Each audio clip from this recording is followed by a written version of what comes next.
Hi friends, അടിപൊളിയായി ഞാനുള്ള best action Tamil dubbed മൂവിയെ കുറിച്ചാണ് പറയാൻ പോകുന്നത്. അതിനു മുമ്പ് നല്ല മൂവിയെ കുറിച്ച് അറിയാൻ നമ്മുടെ ചാനൽ സബ്സ്ക്രൈബ് ചെയ്യൂ. Movie name John Wick. 2014 ഇറങ്ങിയ മൂവിയാണ്. മൂവി തുടങ്ങുന്നത് ജോൺ വിക്ക് ഒരു റിട്ടയർഡ് ഹിറ്റ് മാൻ ആണ്.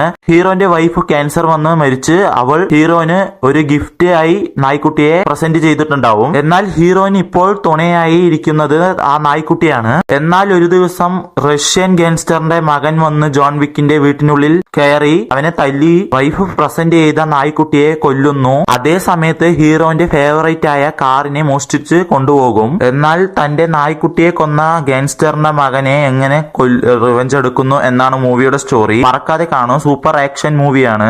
കണ്ടവർ കമന്റ് ചെയ്യും. നെക്സ്റ്റ് മൂവിയാണ് മൂവി നെയിം ദി പവർ.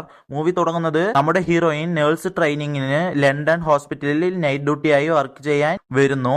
അവിടെ ലേബേഴ്സ് എല്ലാവരും സ്ട്രൈക്ക് ആയതിനാൽ നൈറ്റ് ടൈമിൽ കറണ്ട് പോകുന്നു. സോ ജോയിൻ ചെയ്ത ഫസ്റ്റ് ഡേയിൽ മർമ്മമായ കാര്യങ്ങൾ നടക്കുന്നു. ഇതിനുശേഷം എന്താകുന്നു, ഹീറോയിന് എന്തായി എന്നാണ് ഈ മൂവിയുടെ സ്റ്റോറി. മറക്കാതെ കാണൂ, കണ്ടവർ എങ്ങനെയുണ്ടെന്ന് കമന്റ് ചെയ്യൂ. പേടിപ്പിക്കുന്ന ഹൊറർ മൂവിയാണ്.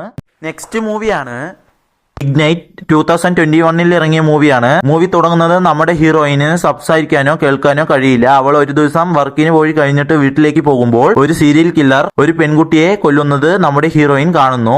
അതിനുശേഷം നെക്സ്റ്റ് സീരിയൽ കില്ലറിന്റെ ടാർഗറ്റ് നമ്മുടെ ഹീറോയിൻ ആണ്. അവളെ കൊല്ലാൻ വേണ്ടി പിടിക്കാൻ ശ്രമിക്കുന്നു. അവൾ സംസാരിക്കാനോ കേൾക്കാനോ കഴിയില്ല. നമ്മുടെ ഹീറോയിൻ എങ്ങനെ രക്ഷപ്പെടാൻ പോകുന്നു എന്നാണ് ഈ മൂവിയുടെ സ്റ്റോറി. വൺ നൈറ്റ് നടക്കുന്ന സീരിയൽ കില്ലറിന്റെ മൂവിയാണ്. മറക്കാതെ കാണൂ, കണ്ടവർ എങ്ങനെയൊന്ന് കമന്റ് ചെയ്യൂ. മിഡ്നൈറ്റ്.